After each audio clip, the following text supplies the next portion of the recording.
നമ്മൾ ലോഞ്ച് ചെയ്യുമ്പോൾ അദ്ദേഹത്തിന്റെ അതെങ്ങനെ സിനിമ ആയി വരും എന്നുള്ളതിൽ നമുക്ക് എപ്പോഴും ഒരു ടെൻഷൻ ഉണ്ടാവും. പക്ഷേ from day one Manu was completely in to the script and I mean നിങ്ങൾ സിനിമ കണ്ടവർക്ക് അതിൽ നിന്ന് മനസ്സിലാവും. Basically is done a fantastic job and ഇന്നലെ പത്മാവതിയോട് പോലും രാത്രി 10:45 ക്ലാസ് കിട്ടുമ്പോൾ ഒരു പ്രൊഡ്യൂസറെ സംബന്ധിച്ചുള്ള അതിനപ്പുറത്തോട്ട് ഒരു സന്തോഷമില്ല.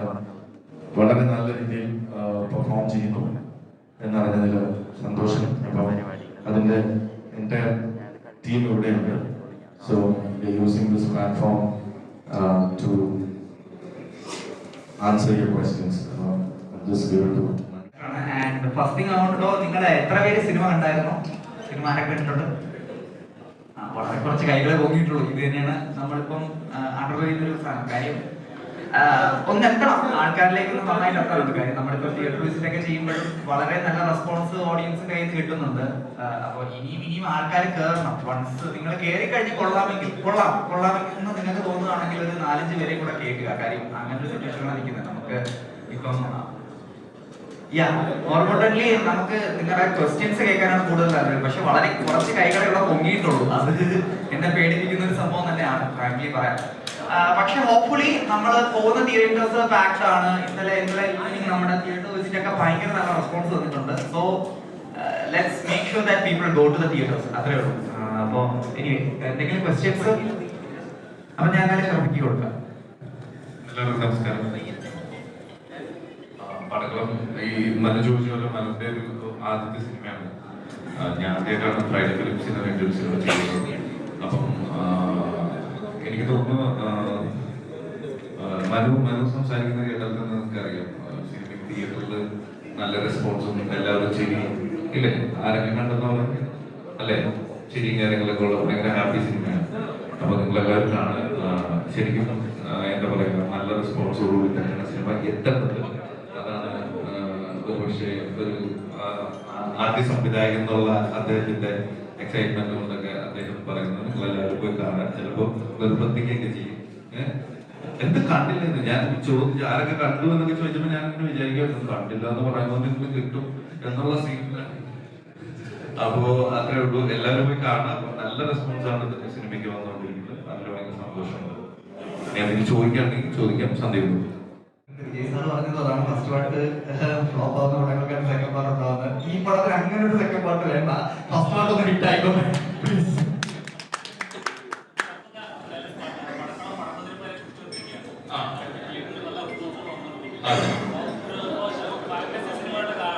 അതെ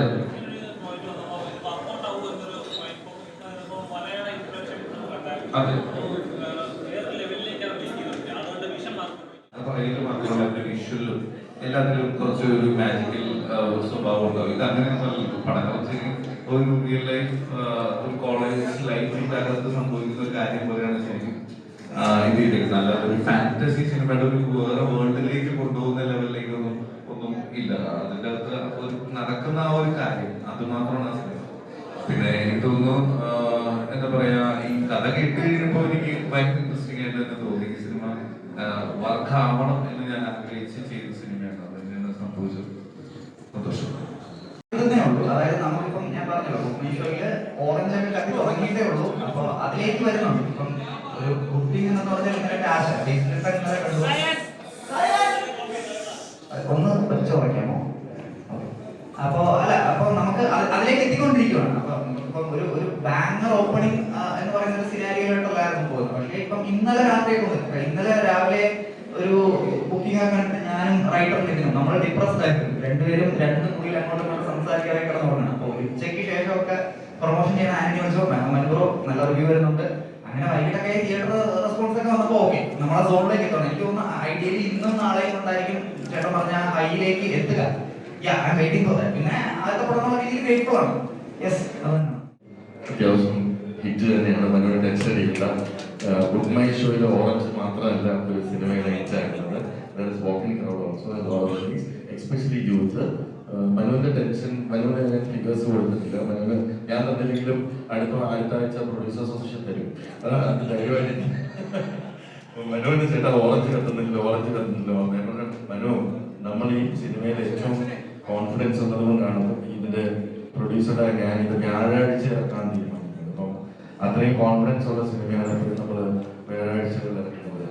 എനിക്ക് ഫസ്റ്റ് ഡേ കിട്ടിയ റെസ്പോൺസ് ഈ കഴിഞ്ഞ എൻ്റെ 22 സിനിമകളിൽ ഹോം ഉൾപ്പെടെ ഞാൻ പറയുന്നു, എനിക്ക് ആദ്യത്തെ ദിവസം ഇത്രയും നല്ല റെസ്പോൺസ് കിട്ടിയ ഒരു സിനിമ എൻ്റെ ലൈഫിൽ ഉണ്ടായിട്ടില്ല.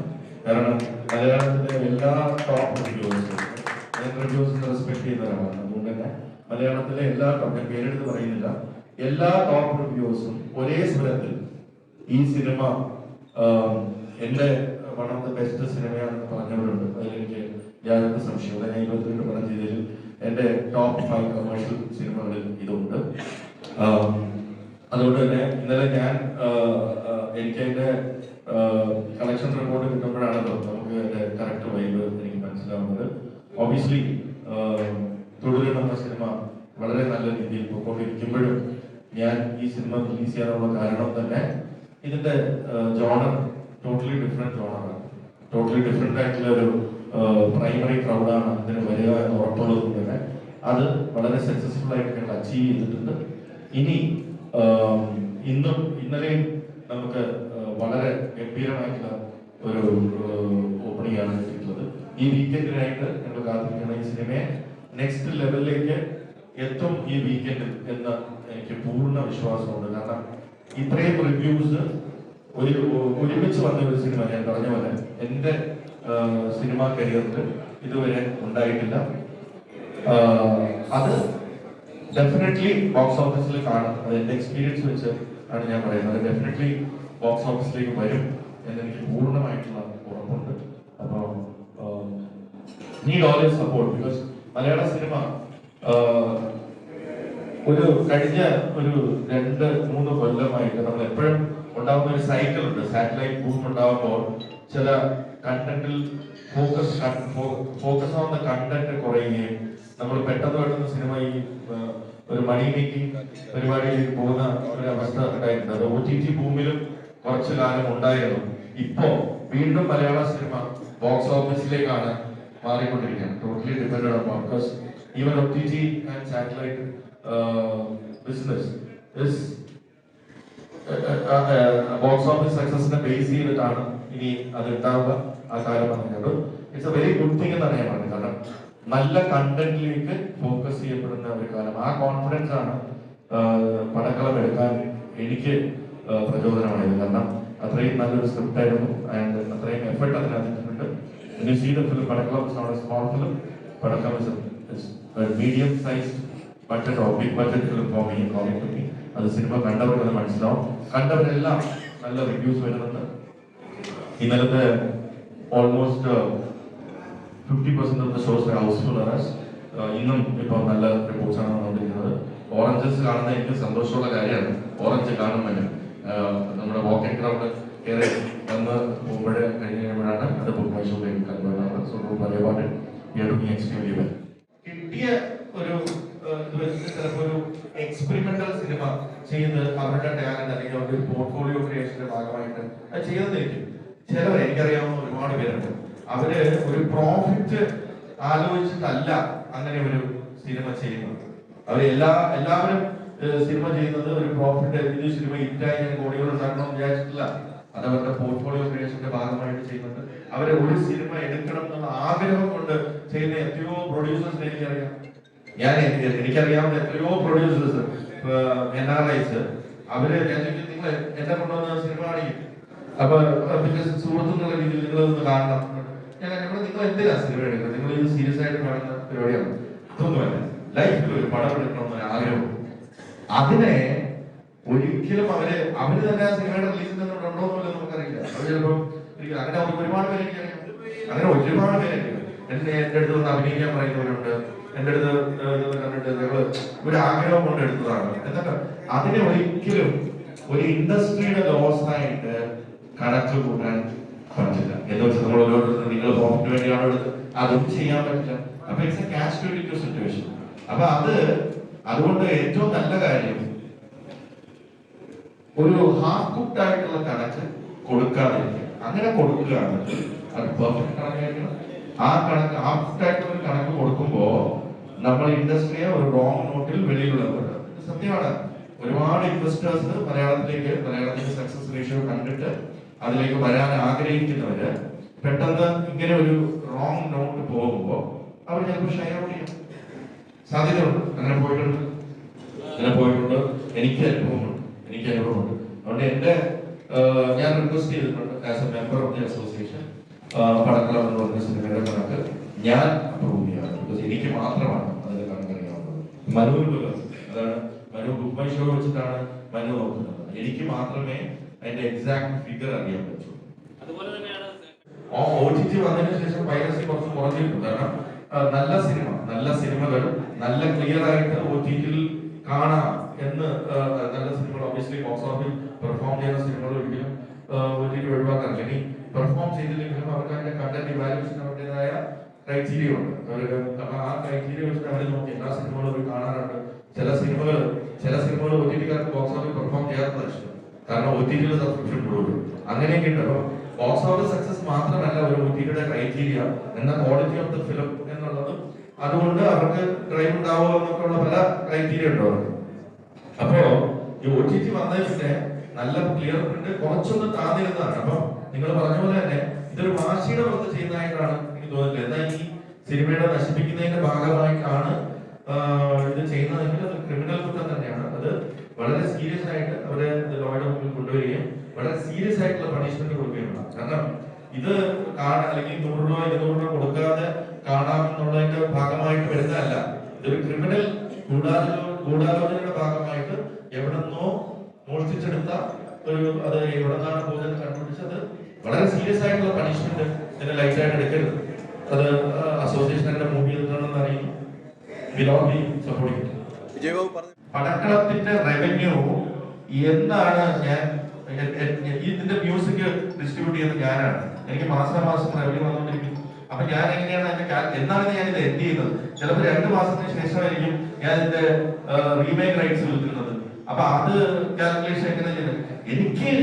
ഞാൻ ചിലപ്പോ എന്റെ 6 മാസം അല്ലെങ്കിൽ 7 മാസം കഴിയുമ്പോഴായിരിക്കും പടക്കളം എന്ന് സിനിമയുടെ ബുക്സ് ക്ലോസ് ചെയ്യുന്നത്. ആ ബുക്സ് ക്ലോസ് ചെയ്യുമ്പോഴാണ് ഞാൻ ഇതിന്റെ total revenue versus cost calculate ചെയ്യുന്നത്. അപ്പോ എനിക്ക് ഇപ്പൊ ഓടിക്കൊണ്ടിരിക്കുന്ന പടക്കളത്തിന്റെ റവന്യൂ അല്ലെങ്കിൽ എനിക്ക് വന്നിരിക്കുന്ന റവന്യൂ എങ്ങനെയാണ് അതിന് അത് ലോസ് ആണോ പ്രോഫിറ്റ് ആണോ ഡിറ്റർമിൻ ചെയ്യുന്നത്? ഒരിക്കലും ഡിറ്റർമിൻ ചെയ്യാൻ പറ്റില്ല. അവിടെ വേറൊരു ചോദ്യം, നിങ്ങൾ ആദ്യം സിനിമ തുടങ്ങുമ്പോൾ നിങ്ങൾ ബജറ്റ് കൊടുക്കുന്നുണ്ട്, നിർമ്മാതാക്കളെ സംഘടന കൊടുക്കുന്നുണ്ട്, അത് പിന്നീട് വർദ്ധിക്കുന്നുണ്ട്. കുറയ്ക്കാറുണ്ട്, വർദ്ധിക്കാറുണ്ട്. വളരെ എഫിഷ്യന്റ് ആയിട്ടുള്ള ടീമുണ്ട്. ഞങ്ങൾ എപ്പോഴും ഒരു ഹയർ ബഡ്ജറ്റ് ആണ് ഇടുക. ബിക്കോസ് നമ്മൾ അതിനെ വെച്ചിട്ടാണ് ഒരു ബിസിനസ് പ്ലാൻ ഉണ്ടാകുന്നത്. ഫ്രൈഡേ ഫിലിമോസ് അങ്ങനെയാണ് പ്രവർത്തിക്കുന്നത്. നമ്മൾ ഒരു വേഴ്സ്റ്റ് കേസ് സിനാരിയോ, ഒരു മഴ വന്നാൽ അല്ലെങ്കിൽ അതിന്റെ ഫോഴ്സ് മെജർ അല്ലെങ്കിൽ ഒരു അതിന് വരെ നമ്മൾ അത് മിഥുൻ മേനോൻ തോമസ് ആണ് തീരുമാനിക്കുന്നത്. ബിക്കോസ് സാധ്യതയുണ്ട്, ഇല്ലായിരിക്കുന്നില്ല. ഒരുപാട് ക്യാരക്ടേഴ്സ് അല്ലേ ആട്ടില്ലെങ്കിലും അടുത്ത സർപ്രൈസുകൾ ഒരുപാട് ഉണ്ടെന്ന് പറഞ്ഞില്ലേ, സംഭവങ്ങളൊക്കെ വരും. പുതിയൊരു ഞങ്ങളുടേതായ യൂണിവേഴ്സ് ഓൾറെഡി ഉണ്ട്. അതിന്റെ ഓപ്പൺ ചെയ്യേണ്ട കാര്യമില്ല. നമുക്ക് ഒരുപാട് ക്യാരക്ടേഴ്സ് നമുക്കൊരു യൂണിവേഴ്സ് എന്ന് വിളിക്കുന്നത് ഞങ്ങളുടെ ഫാമിലിയാണ്. ഫ്രൈഡേ ഫിലിമോസ് ഫാമിലിയിൽ ഒരുപാട് ക്യാരക്ടേഴ്സ് ഉണ്ട്. ആടിലുണ്ട്, മങ്കീപ്പറ്റിലുണ്ട്, ഓരോ സിനിമയിലും മുത്തുകൾ എന്ന് പറഞ്ഞ സിനിമയിൽ ക്യാരക്ടേഴ്സ് ഉണ്ട്. അങ്ങനെ ഓരോ സിനിമയിലും ക്യാരക്ടേഴ്സ് ഉണ്ട്. ഇതെല്ലാം നമ്മുടെ ഫാമിലി തന്നെയാണ്. എന്ന് വേണമെങ്കിലും ഒരു യൂണിവേഴ്സ് ആയിട്ട് സർപ്രൈസുകളാണ്. ഞങ്ങളിപ്പോ വിളിക്കുന്നത് വൺ ലാസ്റ്റ് റൈഡ് എന്നാണ്. അത് നേരത്തെ പറഞ്ഞ സർപ്രൈസ് ഞങ്ങൾക്ക് ബ്രേക്ക് ചെയ്യാൻ പടക്കളത്തിന് വേണമെങ്കിലും ആവാലോ. സാറാണെന്ന് മുങ്ങിയിട്ടുള്ള ന്യൂസ് ഉണ്ട്.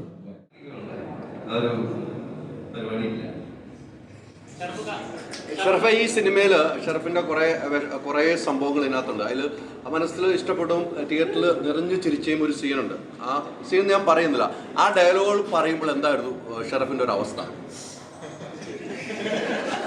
സീൻ പറയുന്നില്ല, ഇനി അതും സ്പോയിലർ ആയാലും നടത്താം. അതാണ് തിയേറ്ററിൽ ആളുകൾ ചിരി അടങ്ങുന്നില്ല, ഇറങ്ങിയിട്ടും അത് സംസാരം വരുന്നു. പക്ഷെ അത് ഗംഭീരമാണ്. അത്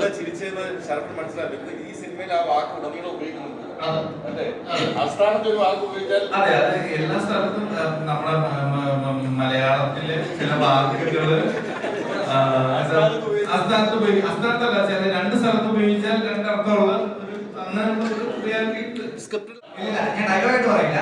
പക്ഷെ അത് ഷറഫിക്ക ഓൺ സെറ്റിൽ ഇംപ്രൂവൈസ് ചെയ്തതാണ്. ചിലപ്പോൾ പുള്ളി എൻ്റെ അടുത്ത് ആദ്യം പറഞ്ഞിട്ടുണ്ടെങ്കിൽ ഞാൻ വയ്ക്കാൻ സമ്മതിക്കില്ലായിരുന്നു.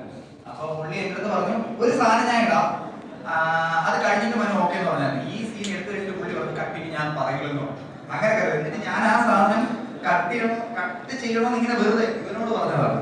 ഇവൻ റൂമിൽ നിന്നൊക്കെ പോയി ചിരിയൊക്കെയാണ് പളം ഇട്ടാക്കണം വെറുതെ കട്ടാക്കണം എന്നുള്ള റൂമിൽ നിന്നൊക്കെ ഇറങ്ങിപ്പോയി വരും. അപ്പൊ അത് പക്ഷേ അത് ഫുൾ ടോസ്റ്റ് ഷറഫിക്ക പുള്ളി ഇംപ്രൂവൈസ് ചെയ്താണ്. എനിക്ക് തോന്നുന്നു തിയേറ്ററിൽ ഏറ്റവും കൂടുതൽ ലാസ്റ്റ് വീട്ടിൽ ഇരിക്കുന്ന ആളാണ്.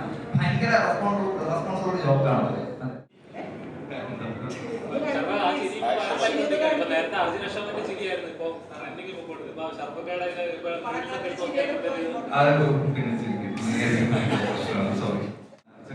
സ്പേസ് ഉണ്ടാക്കിയെടുക്കുക മലയാളത്തില് മറ്റുള്ള ക്യാരക്ടേഴ്സ് ചെയ്യാൻ പറ്റും എന്നുള്ളത് തന്നെയാണ് ആഗ്രഹം. നിലനിൽക്കുക എന്നുള്ളതാണ് അതിനേക്കാൾ ഇമ്പോർട്ടൻ്റ് ആയിട്ടുള്ള കാര്യം. സിനിമയിലേക്ക് വരുന്നതിനേക്കാളും നല്ല സിനിമകളുടെ ഭാഗമായിട്ട് നിലനിൽക്കുക എന്നുള്ളതാണ് അതിൽ ഏറ്റവും ചാലഞ്ചിങ് ആയിട്ടുള്ള പ്രോബ്ലം. അത് നന്നായിട്ട് ചെയ്യാൻ പറ്റും.